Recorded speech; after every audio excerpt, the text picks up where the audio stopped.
This is News Today with WDW News Today. I'm Tom Corless of WDWNT.com, and here are the top Disney park stories from around the world for January 14, 2022.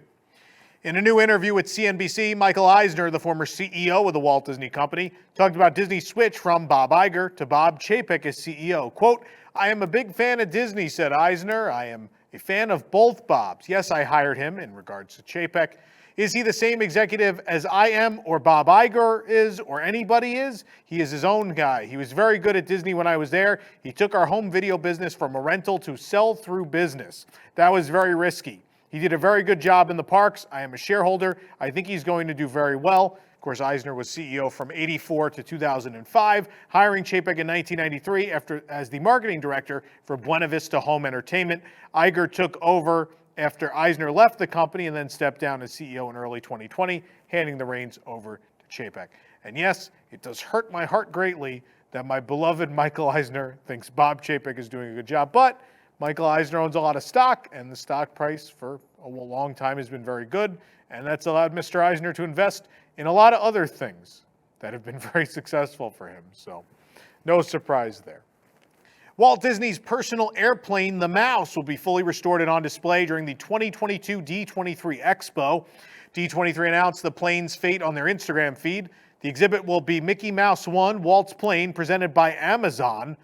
The video you're seeing now shares a few shots of the plane being restored in preparation for the big event. You may remember this was visible along the backlot studio tour at Disney MGM Studios and Disney's Hollywood Studios, whatever you want to call it, for many years. It's now being restored to its old look, and this will be its first appearance since it was removed from the backlot when the backlot tour closed. It sat there for a while, and then once Lights, Motors, Action closed, and they needed to make room for Galaxy's Edge, so they removed it.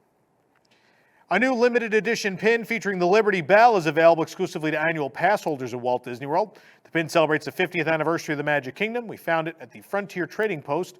The Liberty Bell riverboat is pictured on the rivers of America with trees and an orange sky behind it. The pin has an edition size of 3,000 and costs $19.99. A new item has joined the Vault collection, which celebrates the 50th anniversary with vintage-style merchandise. We first found this double bell alarm clock by Citizen at the Main Street Cinema in the Magic Kingdom. The clock comes in a box, but a picture of it is on the front.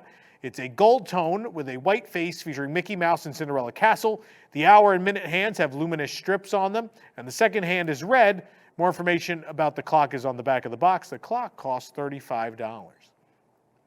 Finally, another Dwarf has joined Grumpy in the lineup of 7 Dwarfs ice cream cones available at Storybook Treats in Fantasyland at the Magic Kingdom. The Grumpy cone debuted last year for the debut of the 50th anniversary food items. Now guests can be surprised by a different specialty cone inspired by one of the Dwarfs each day. A sign in the window of Storybook Treats advertised the cone inspired by Doc. It's a chocolate, coffee, and vanilla caramel soft serve in a cone with a chocolate belt buckle and chocolate face. It's $5.99, the review on our website. That sounds good. I want to try that. Of course, today kicked off the start of the 2022 EPCOT International Festival of the Arts, and we were there to experience everything the festival had to offer, from the food studios to the art displays to every single piece of merchandise. You can head on over to WDWNT.com for the latest on all things Festival of the Arts. We'll talk about some things on the show, but there are some things time will just not allow. You really want to check out the coverage on the site. Merchandise at the festival this year was, of course, themed to Figment and featured very distinct linework art style. Collections included hoodies, tumblers, magic bands, t-shirts, hats, souvenir gift cards, spirit jerseys, and more. There were also a few pass holder exclusive items, including a magic band and a spirit jersey that feature that same minimalist linework art style. The most anticipated item of the festival, obviously, this little buddy right here, this Figment popcorn bucket, which arrived at Pop Eats. And like everyone else on the first day of the festival, we lined up to get Figment. Luckily, we got in line very early. We waited, I think, once the booth finally opened, a total of 15 minutes to get Figment, who comes with this colorful popcorn over here. He's $25 with the popcorn.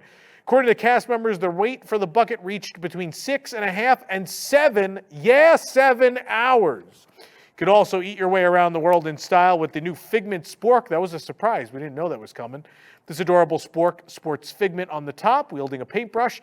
The festival logo is on the handle, and we found the spork at the Pop Eats food studio, but it is at most of the food studios, and get this, folks, it is $2.50. It is a bargain.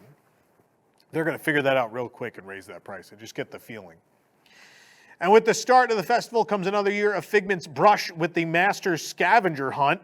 Whether you'd like a little help with the hunt or want to play along at home, on our website you can see which paintings are in which locations if you're curious. As far as the redemption prize this year, it is super cool. They're the little, they're actually kind of solid. What did we think they were made of, Lauren? We think they're concrete. They're these little, well, David's going to show you the nice big image. They're these concrete little character statues that come with a paintbrush and paint, and you can paint them. This is all just for $9.99. So you get the map with the little stickers, and you get to put them on, and then your redemption, you get this little statue to paint, which I think is the best prize they've ever had for one of these. This is really cool. If you want to know how the scavenger hunt works, check out that post on the website. But these are. Oh, you think he's plaster? Yeah, sorry. All right, Lauren said he's plaster. Whatever they are, they're super cool. You should get one. I think they're great. A new series of murals featuring characters and icons from the past 50 years of Walt Disney World debuted at the festival. The series is called Drawing on Inspiration, celebrating 50 years of magic. It can be found on the construction walls near the center of the park. Each mural is by a different Walt Disney Imagineer. These are super cool and have a lot of great theme park characters and references to the parks in them. Be sure to check them all out on the website. The Expression section also opened today. This paint by numbers mural is available to guests until 5 p.m. each day. To participate, guests must first visit the nearby booth to pick up a paintbrush and a cup of paint. And after picking up your supplies, you'll enter a line near the mural. The number on the cup indicates what number you will be painting on the mural. The area is split into sections so guests don't crowd one area of the mural. A cast member will assign you and your party to an empty section, and once you're at your section, you're allowed to paint 6 squares. This does change depending on the day. And you get a souvenir bookmark that shows what the final mural will look like. There are different mural designs that rotate as one is finished, so this will change throughout the festival. New this year to the Festival of the Arts is a special version of the Points of Light show that takes place nightly on Spaceship Earth. Announced earlier in the day and debuting this evening, but obviously you now get to see the video because we were there for the first show this evening. It features rainbow lighting to the soundtrack of the Muppets' Rainbow Connection, sung by Kermit and Miss Piggy. Spaceship Earth lights up with the song in different colors and as well with the rainbow. It's a really cute show. It's the longest Beacon of Magic Points of Light show we've seen so far. Watch the full thing right here on the channel. It's super cute. Joffrey's Coffee is getting in on the celebration of the Festival of the Arts with their kiosks located around the park. They've all added specialty cold brew beverages. The new drinks are as follows. There's the Cinnamon Swirl Cold Brew, the Colorful Canvas Cold Brew, the Rainbow Dreams Cold Brew, and the Mocha Masterpiece Cold Brew. They're $6.37 each and can be found all over the park. Reviews on our website. With the recent release of Encanto, Vibrante e Vivido and at the EPCOT International Festival of the Arts has been transformed into an Encanto Cocina. Signs throughout the queue and seating area talk about Encanto and Colombia. Concept art is featured on the signs, and the booth is decorated with pink flowers and white butterflies. Colorful streamers hang above the seating area, and one sign has information about Colombian music. Another sign talks about magical realism, the genre of magic seen in Encanto, thought to originate in Colombia. And a third sign talks about Colombian architecture and how it is represented in the film. Some of the booth has been painted to resemble Mirabelle's teal skirt, and the booth features designs inspired by her DIY embroidery. There's toucans, cats, food, candles, and flowers, and the butterflies on the booth are 3-dimensional. The decorations even extend to the menu signs. Walt Disney World has announced that Flying Fish on Disney's Boardwalk will reopen on January 27th, and Jiko the Cooking Place at Disney's Animal Kingdom Lodge will reopen on February 17th. Reservations will open on January 20th. Reopening dates have also been announced for the Turf Club Bar and Grill at Disney's Saratoga Springs Resort, as well as the return of old offerings to Cape May Cafe at Disney's Beach Club Resort and Ale and Compass Restaurant at Disney's Yacht Club Resort.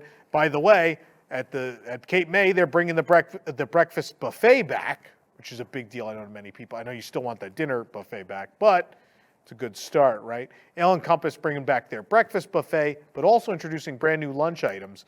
Reservations will open for those on January 20th as well. For the absolute latest Disney park news, head on over to WDWNT.com and follow us on all your favorite social media platforms. This program is brought to you by our official travel agent sponsor, The Vacationeer, the engineers of your next magical vacation. Sit back and let their team of vacation planning experts craft your family's next trip. The best part, their services are free. Visit WDWNT.travel for details.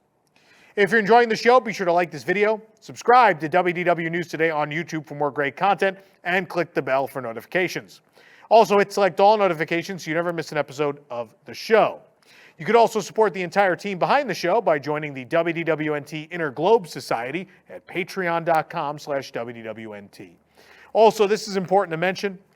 If you're wondering where the Disneyland news went in today's show, well, we have a brand new program. It's happening weekly on Thursdays, and it is called Disneyland News Today.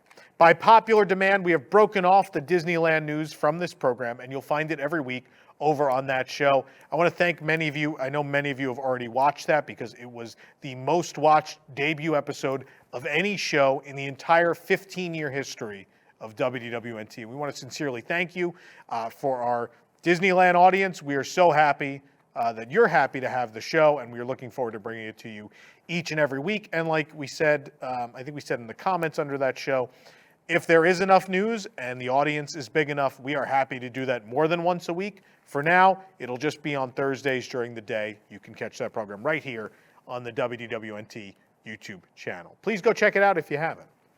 For the worldwide leader in Disney Parks news, this is Tom Corless saying, enjoy the rest of your today and have a great, big, beautiful tomorrow. Say goodbye, Figment. He can't wave. He's a popcorn bucket.